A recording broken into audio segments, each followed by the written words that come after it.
అందరికి ఉసిరావకే పెట్టుకుందామా ప్రాసెస్ ఏంటో చెప్పేస్తాను వచ్చేసే పెద్ద పెద్ద ఉసిరికాయలు తీసుకోవాలి ఎందుకంటే ముద్ర ఉసిరికాయలు అయితే మనకి పచ్చడి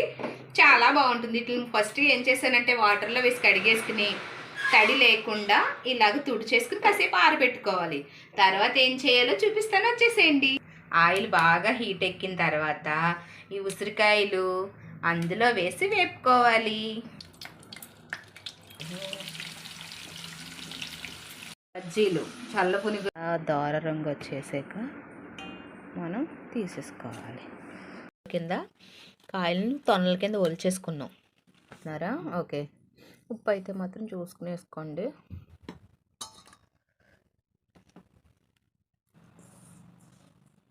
చింతపండు గుజ్జు కొంచెం కొంచెం ఆయిల్ వేసుకుంటూ ఉప్పు కారం ముక్కలకు పట్టేలాగా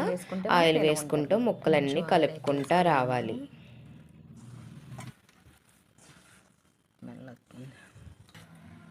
ఈ పచ్చడికి మొత్తం నువ్వుల నూనె వాడేమండి మంచిగా పోపు అయితే నువ్వుల నూనెతో పెట్టేసుకోవాలి అక్కడ ఏవైతే వీడియోలో చూపిస్తున్నానో అవన్నీ ఇంగ్రీడియంట్స్ వేసుకోవాలి వేసుకుని తిరగమూత పెట్టేసుకుని కలుపుకుని మూత పెట్టేసి ఉంచేసుకోవాలి పొద్దునకి మనకు ఆయిల్ పైకి తేలుతుంది ఎలా వచ్చిందో నెక్స్ట్ వీడియోలో చెప్తాను